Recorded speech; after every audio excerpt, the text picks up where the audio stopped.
Let's begin with an update on the flood situation in Borno State. President Bola Tinubu is expected to be in Maiduguri, the Borno State capital, to sympathize with the victims of the recent flood disaster that destabilized the state.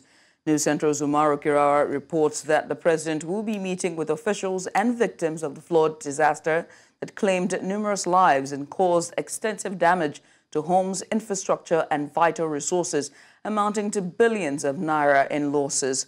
Borno State Governor Professor Babangana Zulum, alongside other officials, are at the Nigerian Air Force Base Maiduguri to welcome the president and proceed to Government College Maiduguri, where some of the victims of the flood are taking refuge. President Tinubu will also be meeting with the Shehu of Borno to sympathize with him and among other engagements of the president in Maiduguri. And now to update on the latest of the lifting of petrol from the Dango Oil Refinery in Lagos. To tackle the current fuel crisis in the country, the Dango Oil Refinery rolled out its first batch of petrol into the Nigerian market. The Nigerian National Petroleum Company Limited made the first purchase from the refinery. News Central's Judith shares more in this report. The Dango Oil Refinery, built to produce 650,000 barrels of petrol per day, commenced sale of the product on the 15th of September. A total of 70 trucks were loaded on the first day, marking the refinery's first sale of petrol. The Vice President of Oil and Gas Dangote Group disclosed more. Every day, with 650,000 barrels of crude, if we are processing, we can generate more than 54 million liters of PMS. 54. Yeah, and of course, the refinery has a capacity to produce various other products too. 44% of the production can meet the entire requirements of the country. 56% of the production has to be exported. So it's a huge refinery. So it's not only going to be doing import substitution, but it is also going to make forex generation through export revenues. At the inaugural loading, the Nigerian National Petroleum Company Limited were the sole off-takers. The Minister of Finance and Coordinating Minister for the Economy, Wale Edun, who was also present, spoke on what this feat means for Nigeria. In many ways, it is the resumption of Nigeria's march to industrialization. Today, we have taken an important step, a key step, towards energy self-sufficiency in Nigeria. We have taken an important step to energy security in Nigeria, not to talk of self-reliance and implementation of the government's policy of domestic investment or investment in domestic production. A cross-section of Nigerians are of the view that this is a major milestone and a historic moment for the country. They say the development will ease petrol production, which will lead to energy security for the country. In Lagos for News Central, Chidinma Ona. In the meantime, the Nigerian National Petroleum Company Limited, NNPCL, has announced new petrol prices effective immediately. In a statement released in Lagos, the price is now 950 naira 22 kobo per litre, while Oyo will see 960 naira 22 kobo per litre. In the Federal Capital Territory, it is 992 naira 22 kobo per litre. And in Kaduna, Kano, and Sokoto, it is 999 naira 22 kobo per litre. Imo and Rivers states will pay 980 naira 22 kobo per litre, and Borno faces the highest price at 1,019 naira 22 kobo per litre. NNPCL spokesperson Olufemi Shoneye confirmed these figures following the company's recent purchase of fuel from the Dangote Refinery. Prices are based on September 2024 rates, with payments to the refinery made in USD, that's the United States dollars. The statement adds that any potential discounts from the refinery will be passed on to consumers. Meanwhile, the Independent Petroleum Marketers Association of Nigeria has raised concerns over the pricing of petrol from the Dango Oil Refinery, urging the Nigerian National Petroleum Company Limited to ensure it is not sold at the higher price than imported fuel. IMAN argues that such a disparity would be counterproductive to the nation's drive for energy self-sufficiency and could negatively impact consumers and marketers alike.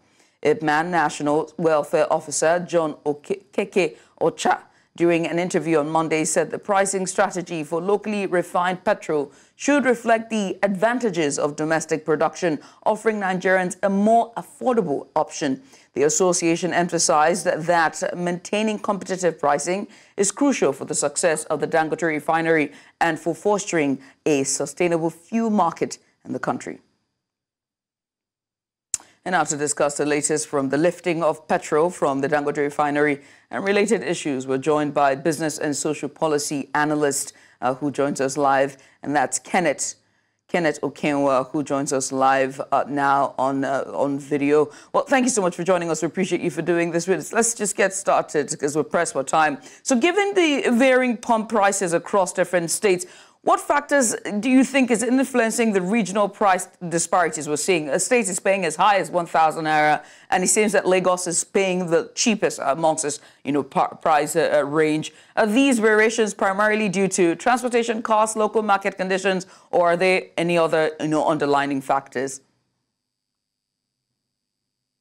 All right, it's important that we highlight the way that majority of Nigerians are feeling now before we'll get very academic about what is on ground. What we're seeing play out now is actually a theater of contradictions, a theater of complexity, and obviously a theater of confusion. It would appear to be that the regulators and probably the major players in the industry are playing on the intelligence of Nigerians, and that is actually from one side of the coin. But from the other side of the coin, to actually explain the contradictions that we're seeing in the pricing of these products, the major factor that is responsible is that which can be boiled down to the supply chain disturbances and the supply chain irregularities that actually characterize the distribution of the product. And when you take it from a more microscopic view and a more macroeconomic point of view, it is evident of the fact that we have not invested enough in liberalizing that sector and in ensuring that the liberalization saturates the entire nook and cranny of the Nigerian state. What that means is, for instance, that what has happened over the years is the cannibalization of the state operational facilities, which are the refineries that are in Kaduna, in Warri, and in Port Harcourt. And now that we are allowing the private refineries to come on board, what should be done immediately is to ensure that across the different geopolitical zones in Nigeria, these same refineries with these same capabilities are allowed to exist so that we can have competitive pricing and bring the pricing of these petroleum products down so that Nigerians will not suffer beyond what they are suffering now. So the market conditions are not right. The politics behind the pricing must also be highlighted. And it's as though there are some, internal wranglings that are going on in this industry that we that are outsiders didn't actually have a total understanding of. But we hope that whatever is done, the Nigerian people will be put at the major pivot in decision-making and ensure that macroeconomic populism is what actually drives this decision. This is actually painful. This deepens the confusions of Nigerians. This deepens the poverty of Nigerians. And this deepens the tears that many people have to cry just because we are not managing a God-given endowment which should make us the richest nation on the continent of Africa, at least. Kenneth, I'm so glad with your submission because that takes us to my next question about the conflicting statements from the NNPCL and Dango Oil Refinery regarding the purchase price of petrol, which has raised questions about their business relationship. Now, how does this agreement impact the overall fuel supply chain and potential future collaborations? Well, the first thing that I've already said about the business model of NNPC, now NNPCL, and now that we're beginning to have major private players in the system, is the issue that borders on transparency and the issue that borders on what role the NNPC should actually be playing You can't be judge and jury in a particular incident, a particular case at the same time. Should NNPC restrict itself strictly to the regulatory role, or should NNPC restrict itself strictly to the marketing role? So that we have a state actor, a state organization that also engages in marketing. And then we have a separate body that is responsible for complete regulation of both NNPCL and other players in the industry. We will continue to have this problem if we cannot disentangle what should be the unique directional role of NNPCL. And because this business is a global business, and global shocks and global shakes and global market shakeouts would usually affect the pricing of commodities, the pricing of products from that sector, there is no way we will not continue to have this. So the real issue for me, away from the internal and external wranglings and the discrepancies between the NNPCL and other players, and the possibilities for us to have modular refineries in place to bring down these prices, is that the Nigerian people will continue to suffer from this instability in the system, because the country relies deeply on this sector to fund this energy, to drive this energy, and to move one thing from one place to the other. The earlier major players get the game right and put the Nigerian people at the forefront of their decisions, and not put profiteering or profit-taking and rent-seeking in front of decision-making, I think the better it will be for us going forward as a people.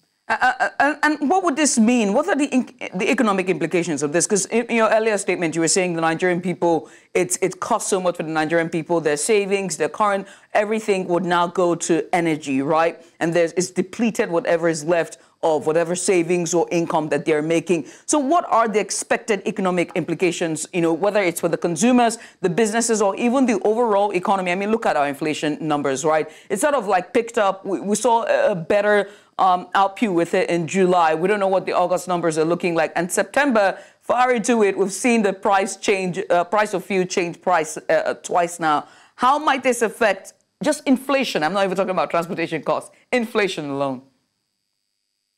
Basically, I should just take the words out of your mouth. This is going to have a very, very deep multiplier effect on the general price level in the country. Because most movement, transportation, and even other forms of movements, the cargo, the air movement, would usually depend on these pricing mechanisms. So, but what we are going to see is not just that the inflation level is going to rise because of this gross departure from social efficiency and what in economics we refer to as Pareto optimality. What happens is that most likely the multidimensional poverty rate will increase, and nothing less than 80% of Nigerians will slide further deep into poverty. Now we are seeing the gradual erosion of the Nigerian middle class. Supposedly, I'm supposed to be in the middle class, but you see, I have to draw a budget, and I have to think, I myself, I am now a fuel dispenser in my own house. What a shame. And I have to determine how many liters I need to get from where I stay to Unilag, to get from where I'm going to one point. And you can imagine the dangers that come with having to live a life like that. So I hope that the presidency, and I hope that the regulators I seem to have lost. Bet and I will reverse this negative Pareto optimality, this negative social inefficiency, and like I've said, become more populist in their thinking and reintroduce whatever it is, not just palliatives, not just rice, not just beans. Reintroduce the stringent measures in the system and facilitate more development of refineries, encourage the breadth of modular refineries to crash these prices down, because the character of Nigerians is being devalued, and you begin to see now that even when measures are put in place to curb inflation, to curb pricing, everybody tells you petrol has gone up. The tomato tells you petrol has gone up. The Okada man tells you petrol has gone up. Then we begin to have character crisis. So it's going to have social implications, economic implications, and I sincerely hope that in 2027, it may not have political implications. We shall be alive to see how it goes, and we shall be alive to see how it turns out. Well, so Kenneth, we all wait on the other side as press to look at the numbers and see how this would affect, the Nigerian people. But once again, Kenneth, many thanks for doing this with us. Kenneth Ikenwa, he is a business and social policy analyst. Switch gears now away from energy. The Kampa community, the community whose livelihoods and health were affected by a chemical released from the Kaduna Refinery and Petrochemical Company said they are yet to be compensated. The released chemical destroyed most farmlands, which is the main livelihoods in the community. The community leaders told News Central that livestock were lost, with some community members contacting unknown illnesses and ailments and are not given proper medical attention. Our correspondent IMAN Concerns, who is in Edo State, spoke with some of the victims. Take a look. These incidents, for now, we don't know what is in their mind, because anything concerning the compensation, they have not talked of it. So what is their mind? What is the extent of damage, health-wise and really we were affected. We were affected. Most of the community people, most of the people that lives in this community were affected, and some was rushed to hospital. So by God's grace, we didn't lose a life, but our animals were killed, our crops were damaged, and we have not had anything from refinery concerning the compensation. But they said they will do it. So up till now, we have not had anything from them. And this thing, this explosion, it happened on the date of 28 August. 28 August. And till now, we have not had anything concerning the compensation.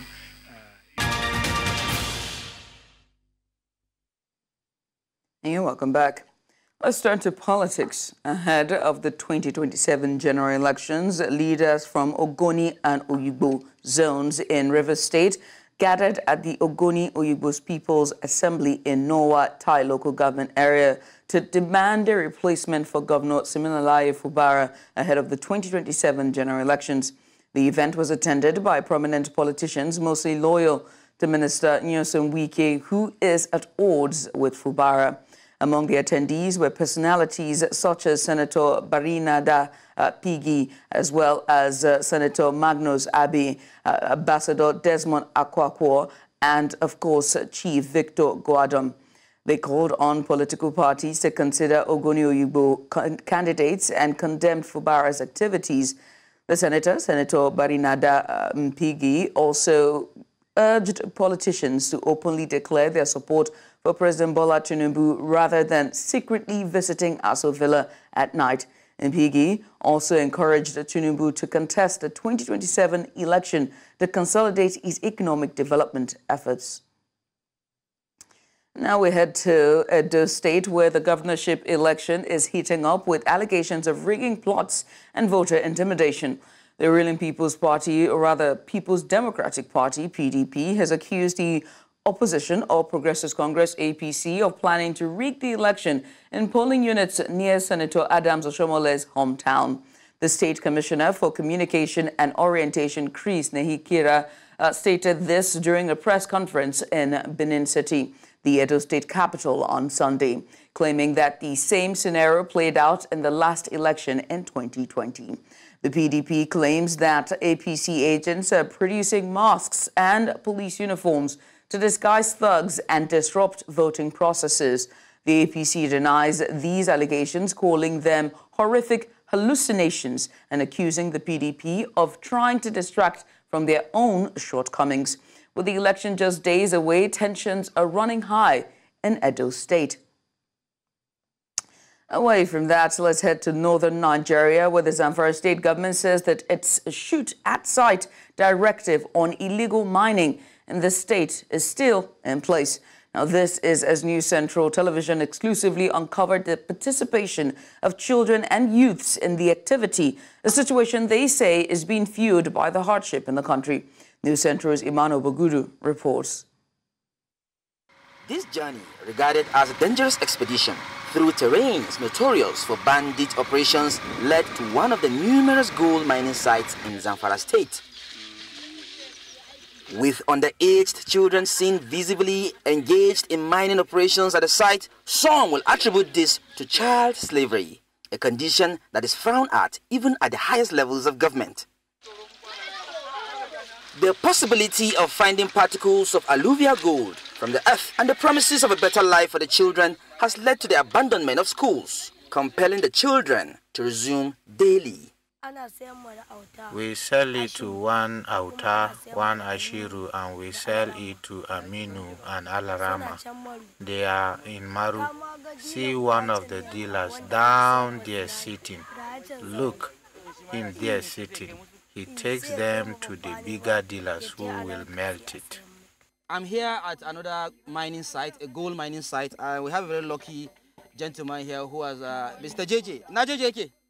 A young man here is lucky to get a particular particle that actually worth 1%. So this young dealer is going to describe what this particle of gold means. Show us, where is the gold? Is this the gold? Yes. Touch and show us.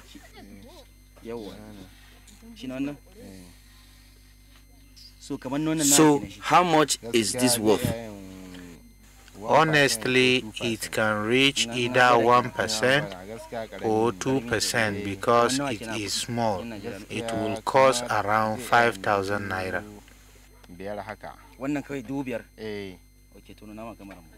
Despite activities at the mining site, the state government continues to insist that illegal mining in the state is banned, promising to clamp down on violators irrespective of their excuses. Because these bandits chased away villagers, chased away everyone, on these mining sites, and they are now, the full owners of those mining sites. And particularly this kingpin, Kachala Halilu Sububu, he owns so many mining sites. The one that was killed? Of course, because that was where they are getting the money.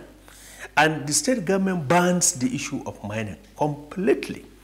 And it has even given a shoot-aside order by the state, to the state security agencies in the state, that whosoever was caught mining, they should be killed there on site. Because if there is mining, people are doing it illegally, then of course they will be having means of either liaising with the bandits for them to get the gold, or they will be getting the gold and becoming, bandits of themselves. That is the issue. And if you have not, do away with the issue of mining, if you have not subdued that illegal means of mining in the state, no way, underline the word, no way insecurity will come to an end in this state. The government maintains that the children are being exploited and can be used as instruments to aid terrorism and banditry. The child miners also have their own side of the story. I am digging gold because I don't have money to enroll in secondary school. I have to go and dig for gold before I can resume school. If I take it to the dealer and sell, they will then give me the money. I take the money to my parents to buy foodstuff. Any amount they give me, I save it, and once the festive season comes, I buy new clothes. The various demands made by these child miners simply means that the Zamfara state government and indeed the federal government have a lot of work to do to secure not just the future of the children of Zamfara, but that of Nigeria and Africa as a whole. In Maru, Zamfara State, for News Central, I am Emmanuel Bagudu. You're watching news now on News Central TV. News just reaching us is that the president has now arrived at the Nigeria Air Force Base, Maiduguri, Borno State. He is to be welcomed by the governor, Professor Babangana Zulum, from which he would proceed to the Government College Maiduguri, where some of the victims of the flood are taking a refuge. We'll now be joined by our correspondent who is live in Maiduguri, Borno, and that is Umaru Kirawa. Umaru, if you can hear me, thank you so much for joining us. And what's the latest so far? The people that we can are the victims of the flood disaster that happened on 10 September 2024. And they are here at the Government College in Maiduguri, waiting for the arrival of the President Bola Tinubu, to sympathize with them. But before his arrival, the state government has already provided 10,000 naira each to all of these. They are waiting for the arrival of the President. But I will speak with one of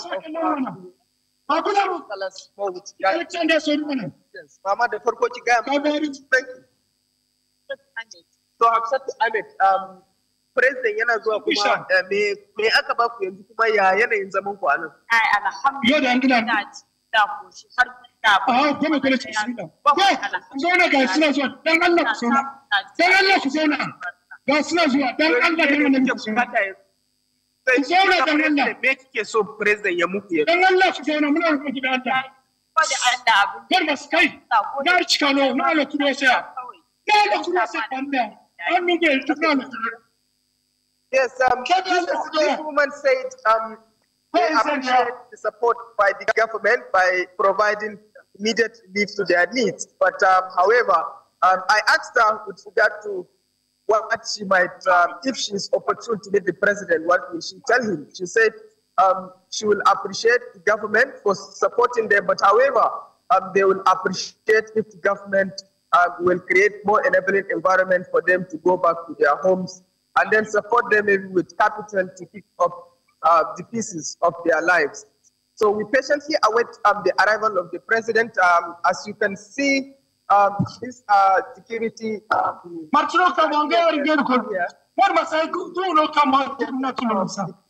waiting for the arrival of the president. From now, the president will be here because he landed around.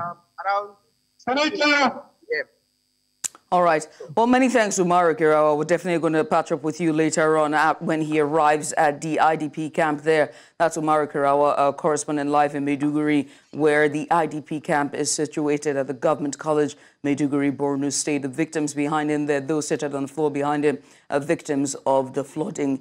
And now we switch gears back to the studio where we have Tolu Adeleru Balogun. She is the Director of Programs here at New Central TV. Well, Tolu, it's good to have you join me. I mean, the president has finally arrived. He's making his way to the IDP camp.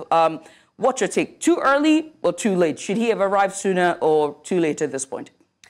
Tomorrow, Judith, will make about a week now that this disaster took place in Borno State with so many people being affected. Many people believe that the president has, in fact, arrived too late. Yes, many will be happy that the president is coming to sympathize with the state governor as well as those who've been affected, but they feel that this situation should have demanded and gotten action from him much earlier than now. Tomorrow would make it 1 week, so he's just 6 days now. He's 1 week, a day short of that 1 week to now be visiting those who have been in IDP camps since this disaster last week, Tuesday.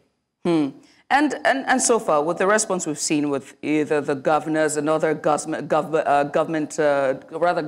who also visited the Borno State governor, as well as all the other officials, government officials who had visited the site and the seeds, and also the contributions from Nigerian billionaire and businessman Aliko Dangote, what more would you have liked to see different in terms of response to the victims? I think it does call into question. Sincerest apologies for that. Tolu, please go ahead. It does call into question Nigeria's response time when it comes to disasters. And in the past year or so, we've seen that response time. We seem to have lost your audio there, Tolu. We'll try to see if we can fix your audio. We can't seem to hear you there. Tolu Adeleru Balogun, she is a director of programs here at News Central TV. And she's still here. Okay.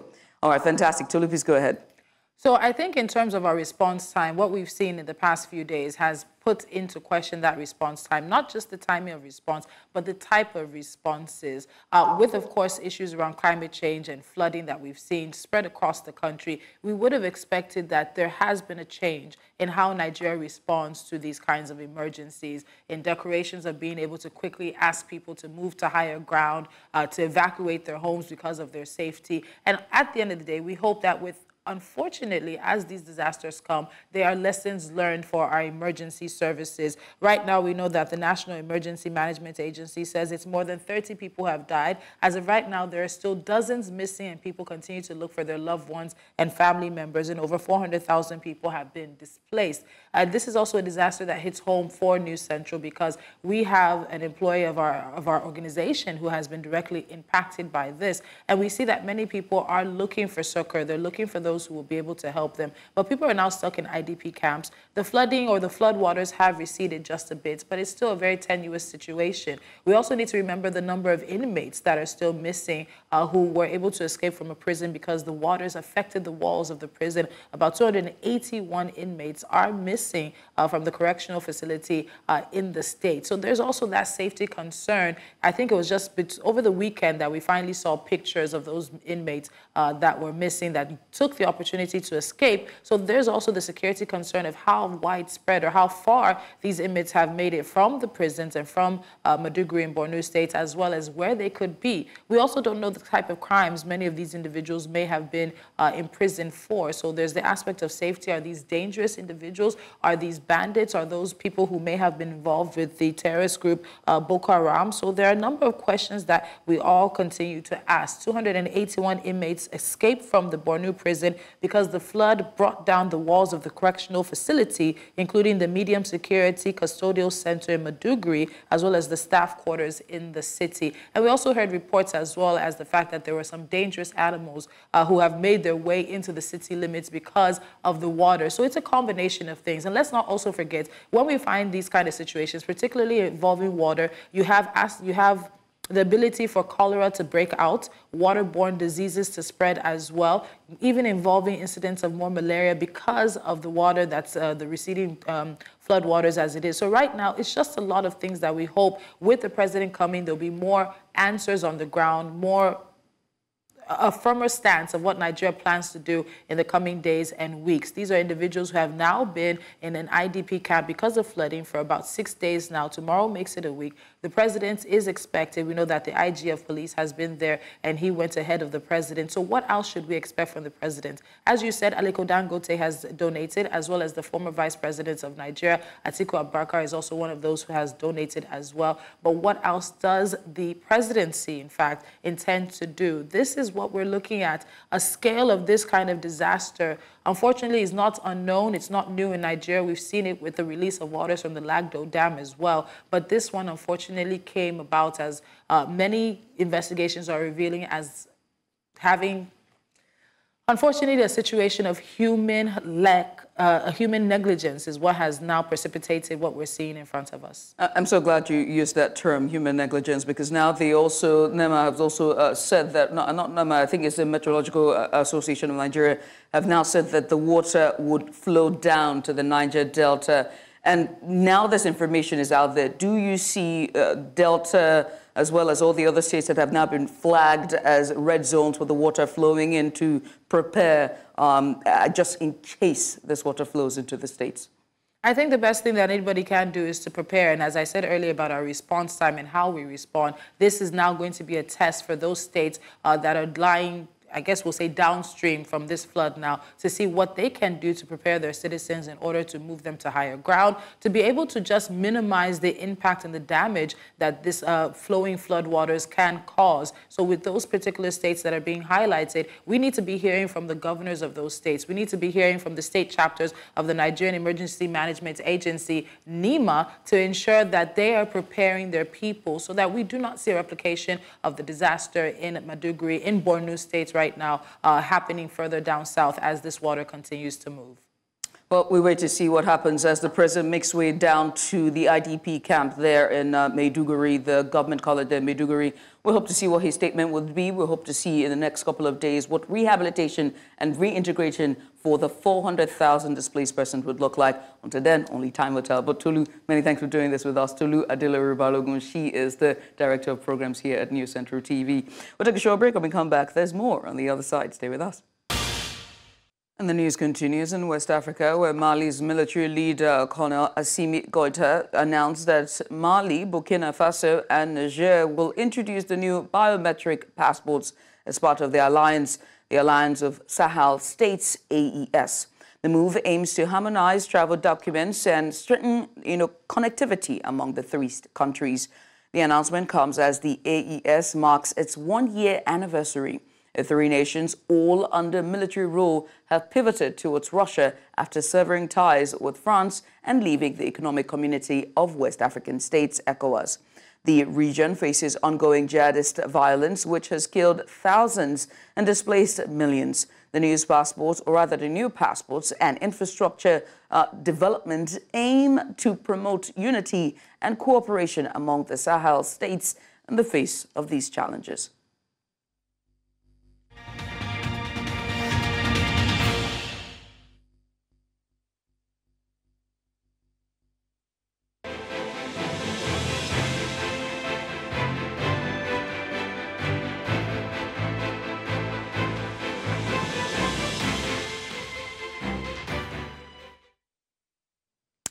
Once again, Donald Trump was the target of an apparent assassination attempt on Sunday in Florida, the FBI said, with the Republican presidential candidate's campaign and law enforcement reporting he was safe and unharmed.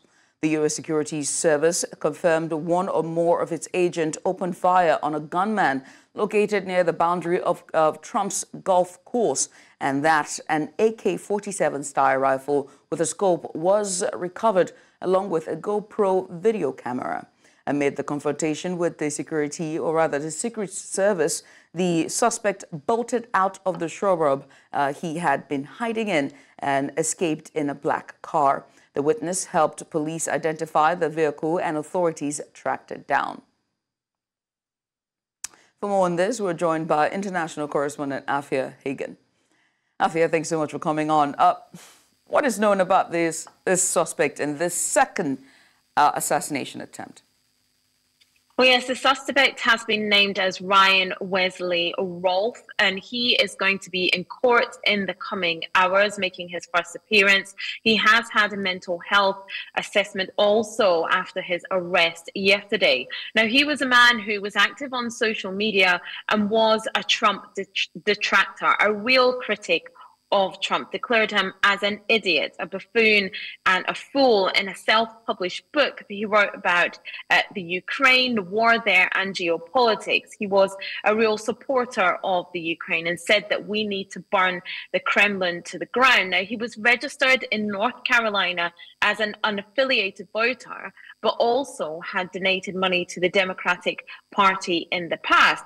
He had also had some brushes with the law after he was arrested in 2002 after being pulled over by police and putting his hand on a firearm before barricading himself in a business. Now, his son has spoken out in the past 24 hours, and he said that he hoped that everything had just been blown out of proportion. And his father, he said it would not be like him to do anything crazy, much less violent. He also described his father as a loving and caring father and an honest, hard-working man. And have we heard from former President Trump since the incident? Well, yes, yesterday he released a fundraising email that basically said, I am safe and well. He said there were gunshots in my vicinity, but before rumors start spiraling out of control, I wanted you to hear this first, I am safe and well. That was on the back of a fundraising email that went out in the afternoon. And that's actually the first that a lot of people knew or heard that there had been gunshots in his vicinity, which is now being treated as an assassination attempt. Now, other world leaders have reacted to this. The Israeli Prime Minister Benjamin Netanyahu said he and his wife were shocked by the second assassination attempt. The Hungarian Prime Minister Viktor Orban, a longtime Trump supporter, said on X that it's clear that the president's life is in danger until his victory. Now, his opponent in this election, Vice President Kamala Harris and her running mate Governor Tim Walz, as well as President Biden, all expressed their relief that a person was under arrest, that had been caught before he could shoot Trump or harm him in any way. And Harris wrote on social media after the incident, I'm glad he is safe. Violence has no place in America. Now, it's 50 days left towards the elections. How will this influence the last days up to the elections?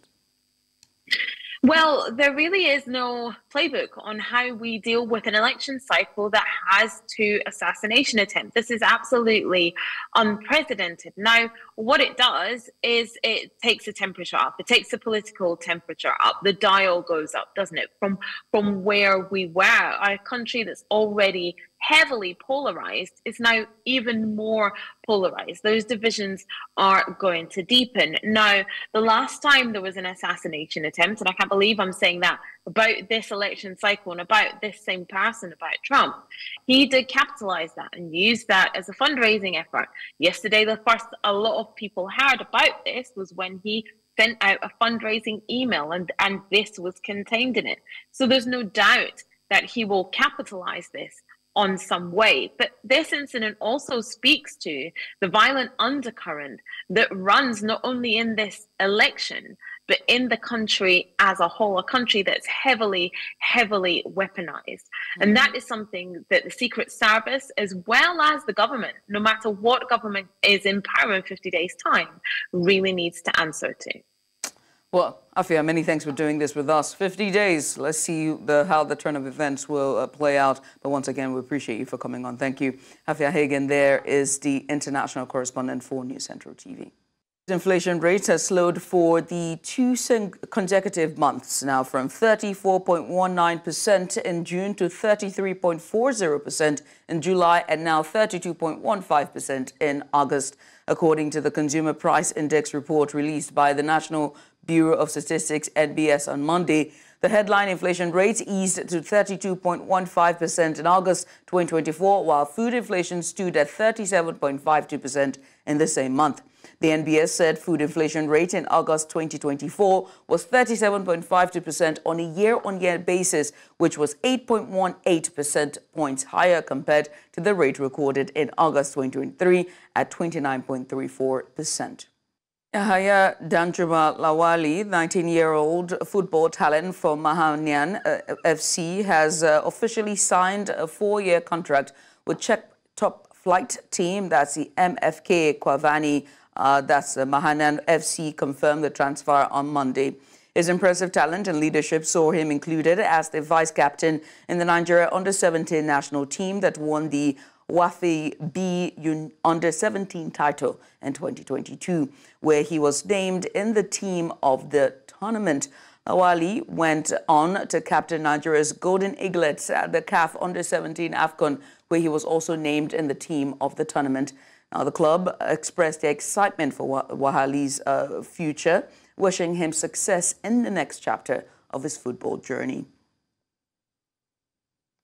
Nigeria's under-20 women's national team, the Falconets, arrived at the Nnamdi Azikiwe Airport, Abuja, on Sunday night after they were knocked out of the ongoing 2024 female FIFA Under-20 Women's World Cup in Colombia. The 2010 and 2014 finalists lost 2-1 to Japan in the round of 16, with goals from Japanese forward Machinaga, and as well as Hajikata scored in the 33rd and 65th minutes, doing almost damage before Olushola Shobowale's 91st minute header halved the deficit for Nigeria. Meanwhile, as the competition progresses, Netherlands will face Japan in the semi-finals, while the USA will trade tackles with North Korea. And that's all at this hour, but before we go, let's take another look at some of the major stories. President Tinubu to visit Maiduguri sympathized with flood victims. Independent Petroleum Marketers Association of Nigeria has raised concerns over pricing of petrol from the Dango Oil Refinery. And we also told you that Mali, Burkina Faso, and Niger Republic is set to launch biometric passports. Now remember, they can send us your eyewitness report to the WhatsApp number now showing on the screen. And while you're at it, make sure to follow us on social media. We're at News Central TV. You can watch News Central live on DSTV channel 422, Star Times channel 274, Avo TV, and YouTube. Many thanks for watching. I am Judith, Atibi.